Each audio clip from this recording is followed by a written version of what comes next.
Chapter 17. Pinocchio eats sugar, but refuses to take medicine.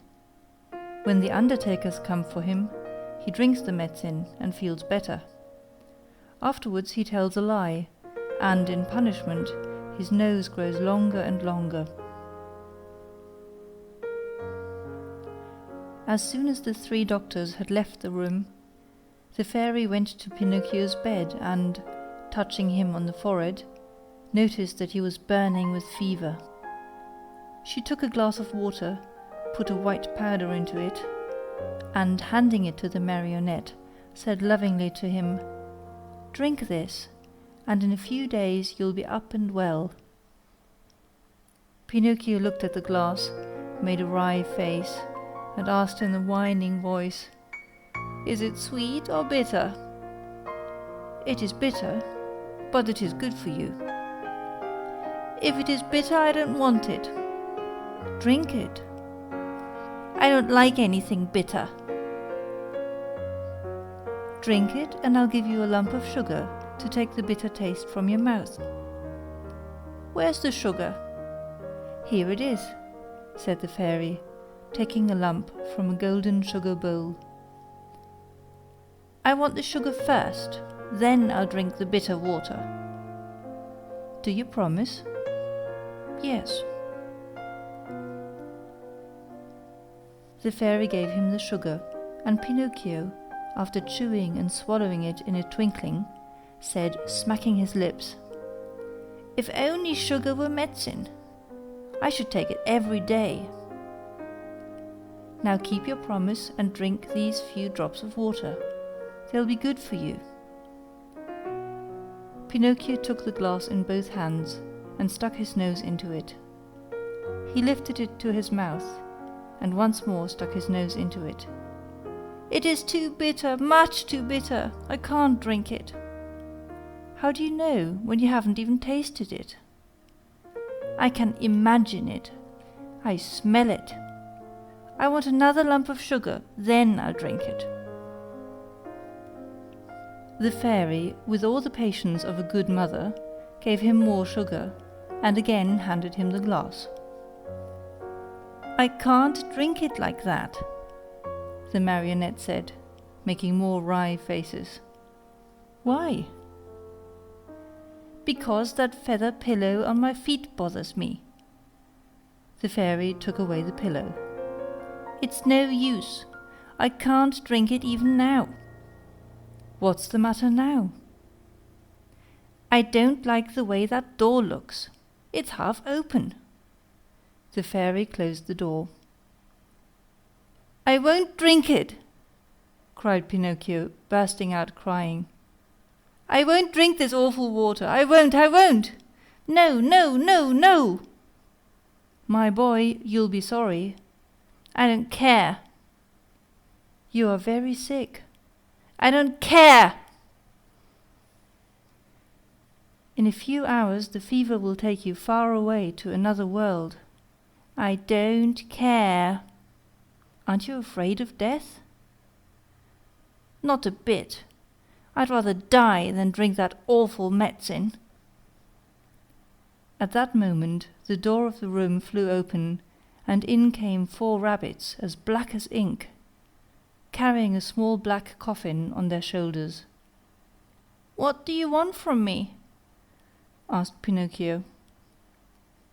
"We have come for you," said the largest rabbit. "For me? But I'm not dead yet." "No, not dead yet, but you will be in a few moments, since you have refused to take the medicine which would have made you well." "Oh, fairy, my fairy!" the marionette cried out. "Give me that glass, quick, please! I don't want to die. No, no, not yet, not yet!" And holding the glass with his 2 hands, he swallowed the medicine at one gulp. "Well," said the 4 rabbits, "this time we have made the trip for nothing." And turning on their heels, they marched solemnly out of the room, carrying their little black coffin and muttering and grumbling between their teeth. In a twinkling Pinocchio felt fine. With one leap he was out of bed and into his clothes. The fairy, seeing him run and jump around the room, gay as a bird on a wing, said to him, "My medicine was good for you after all, wasn't it?" "Good indeed! It has given me new life." "Why then did I have to beg you so hard to make you drink it?" "I'm a boy, you see, and all boys hate medicine more than they do sickness." "What a shame! Boys ought to know, after all, that medicine, taken in time, can save them from much pain, and even from death." "Next time I won't have to be begged so hard.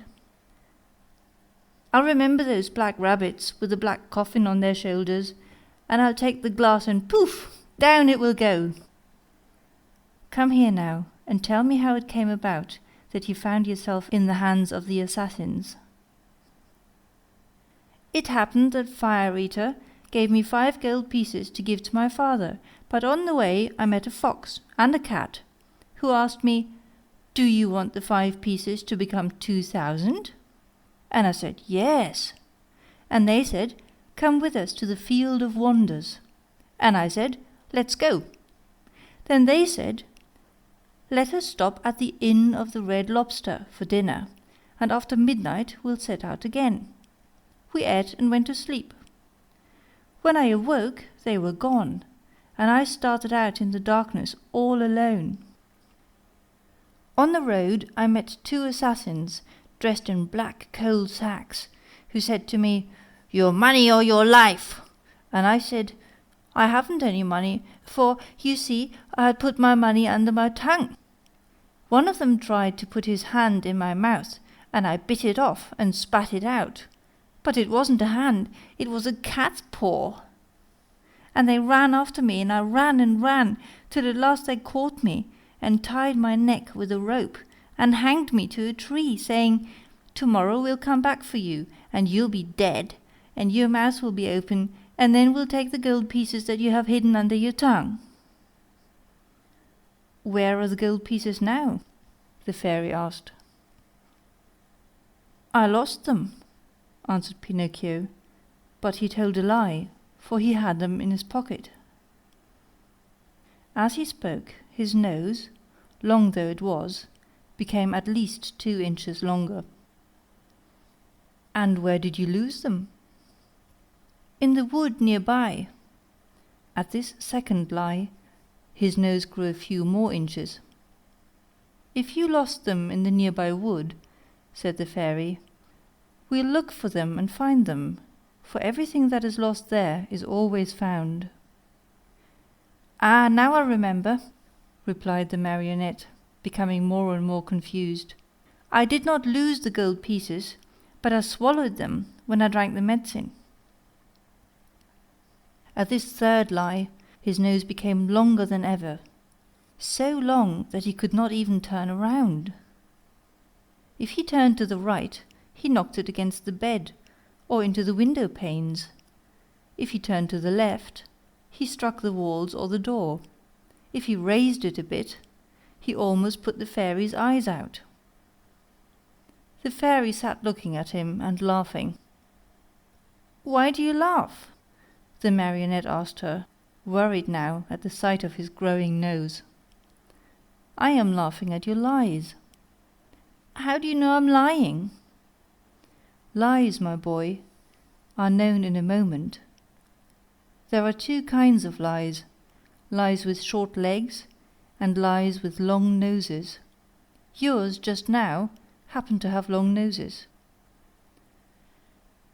Pinocchio, not knowing where to hide his shame, tried to escape from the room, but his nose had become so long that he could not get it out of the door. End of chapter 17.